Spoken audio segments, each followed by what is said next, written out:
So one thing that a lot of people don't necessarily know about me, although if you've been following along with this Veda stuff, you know it. But I make hip hop. A lot of people see my art and stuff, but I have probably spent more time trying to become a lyricist and make beats and all that stuff in my life than maybe art in some ways. I mean, I've always been an artist even before I got into that, but I focused a lot of time and energy on the music and kind of didn't spend as much time on the art for many years of my life. It's probably the balance is going to tip in the other direction somewhat soon because I've been focusing on art more for a long time now. But it is what it is.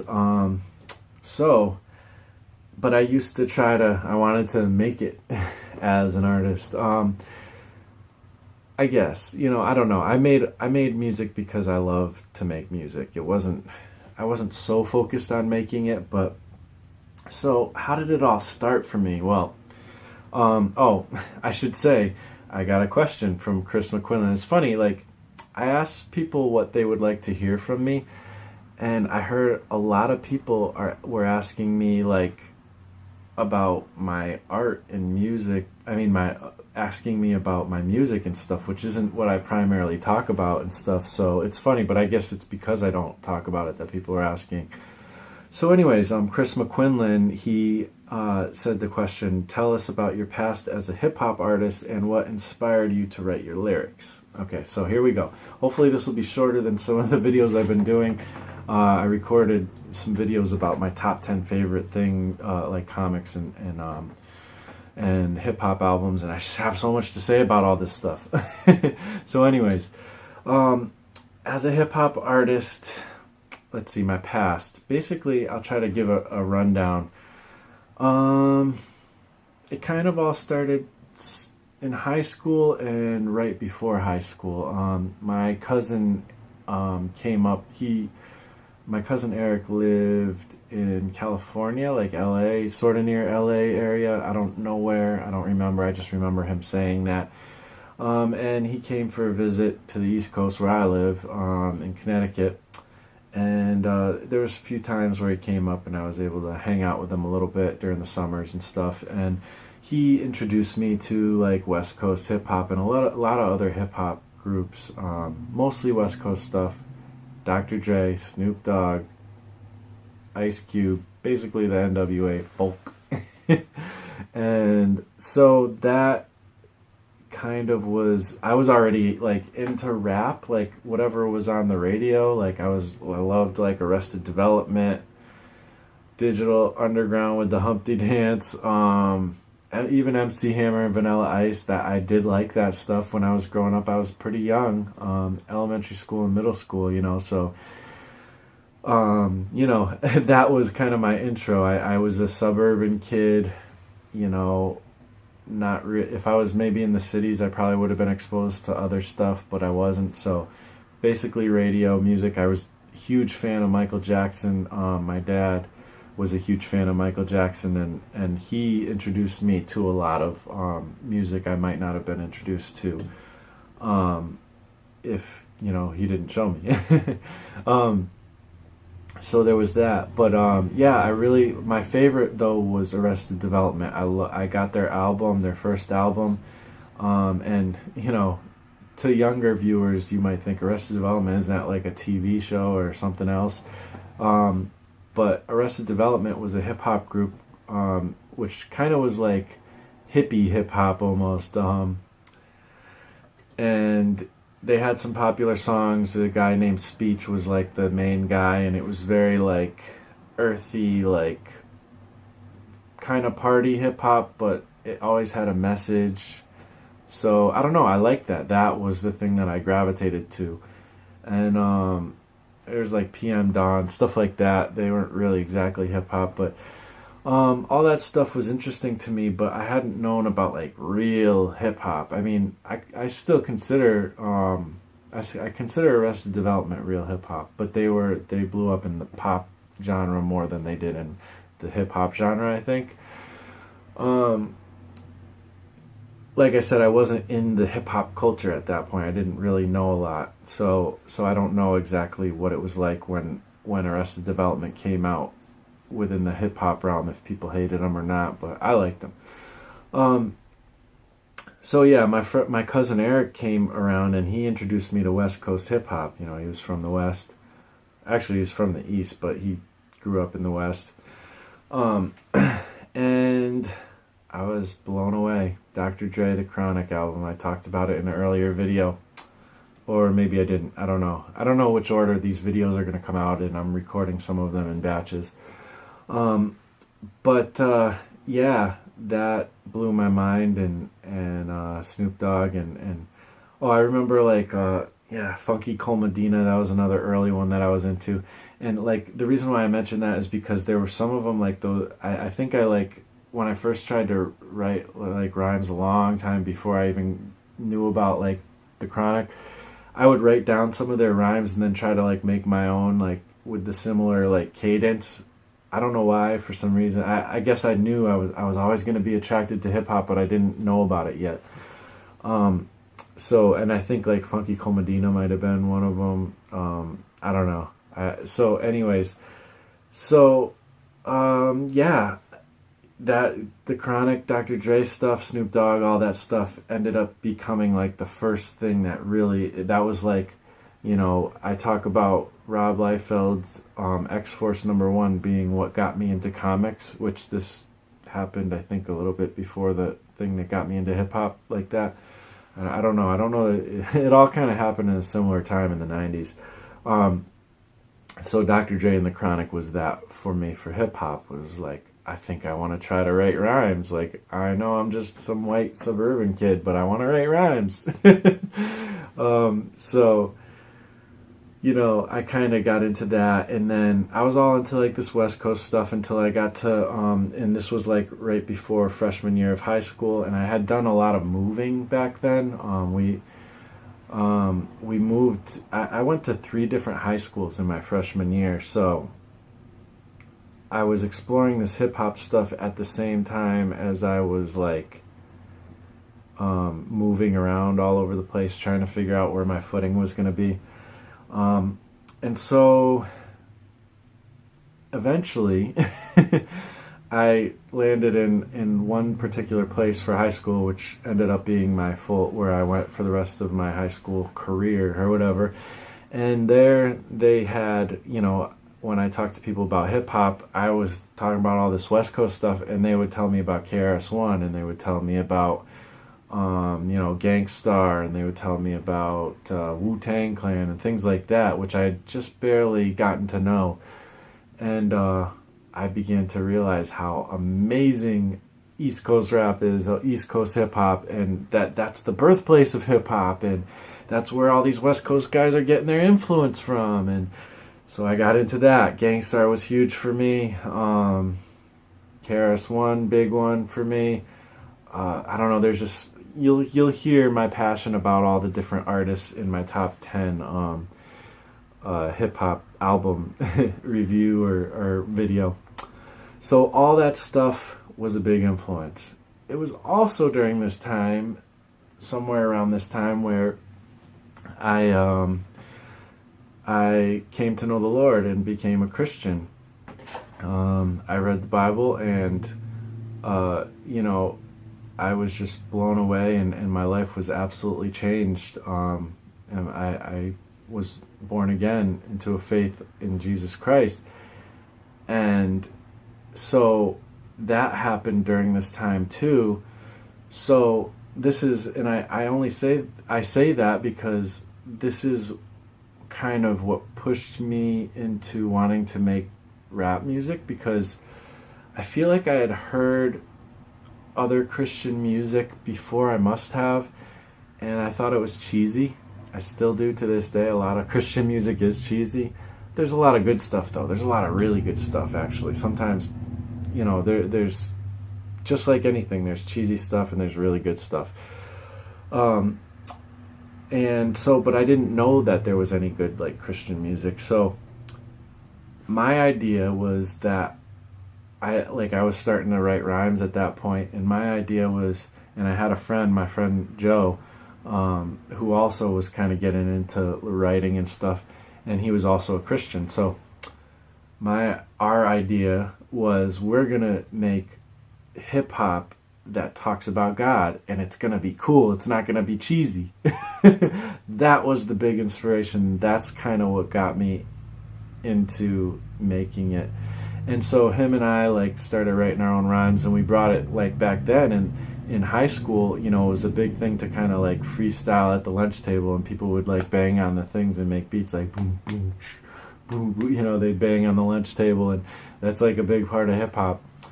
And then they would like freestyle or spit like some kind of rhyme, and me like with my first couple of rhymes that I ever wrote, and it's kind of embarrassing and silly, but I was learning, so like I kind of wrote a rhyme that was basically a Snoop Dogg rhyme, like adapted with my own words.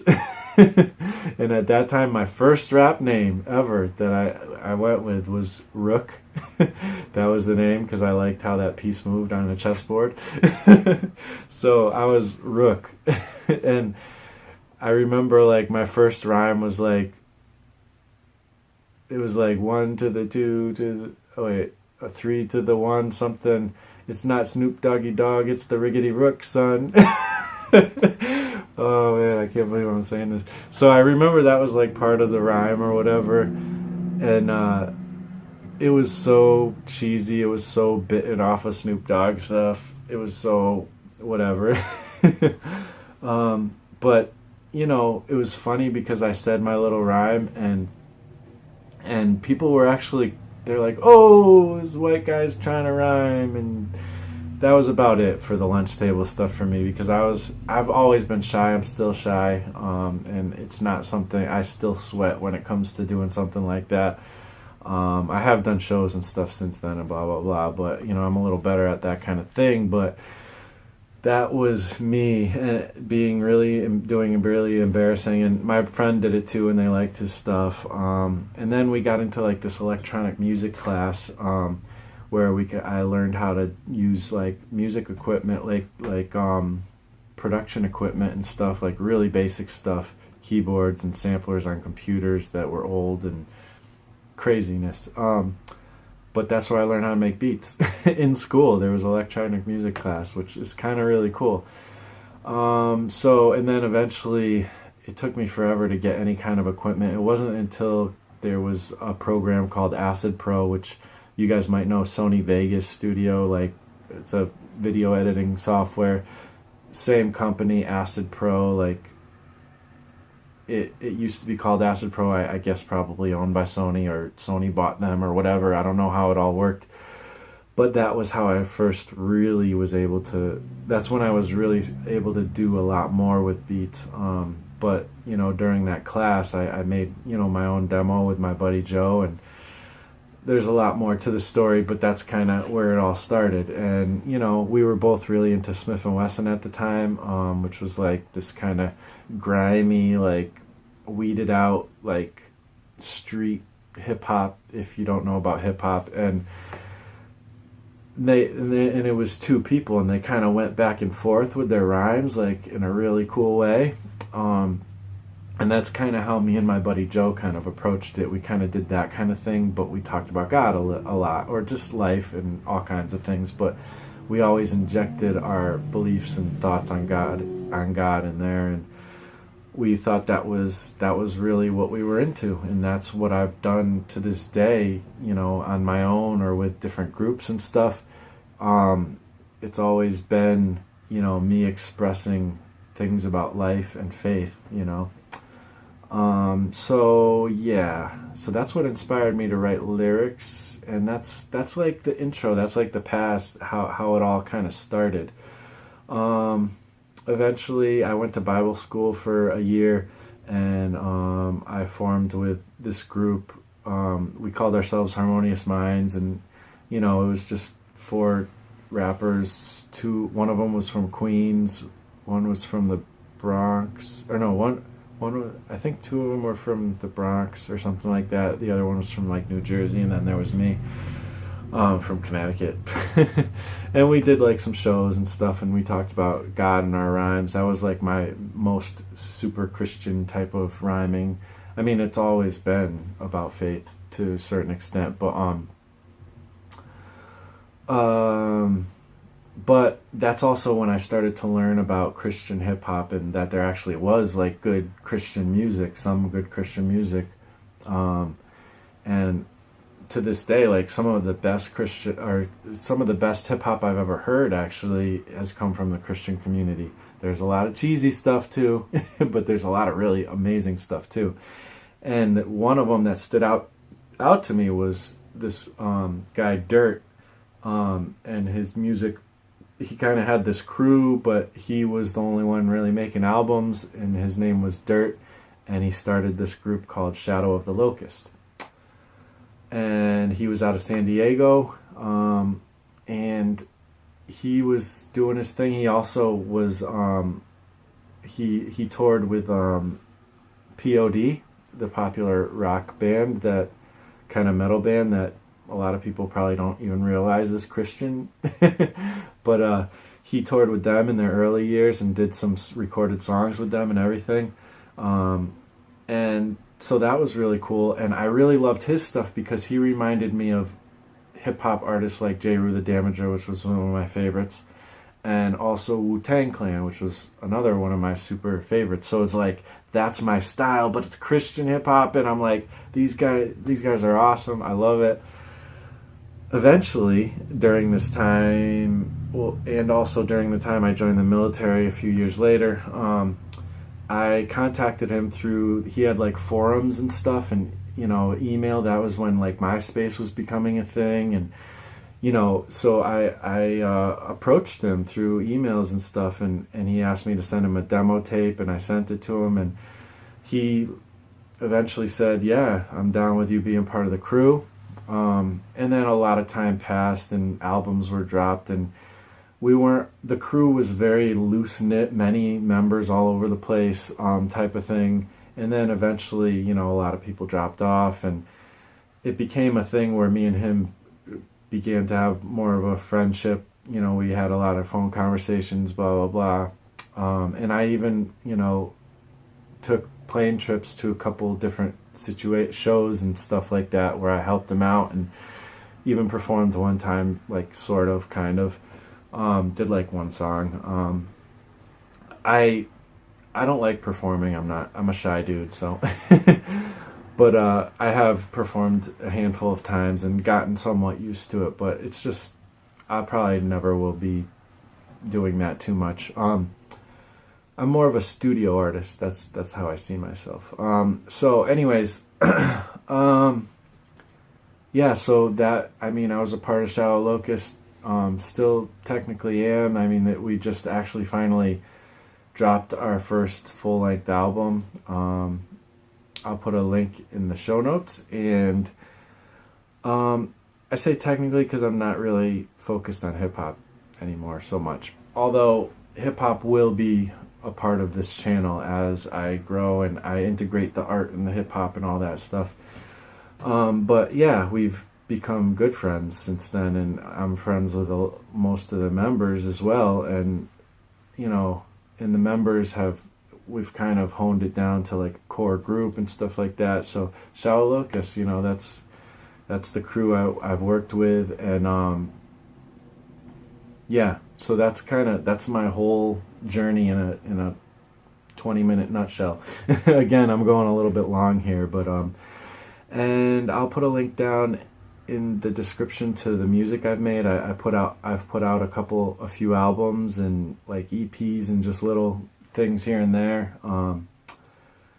And yeah.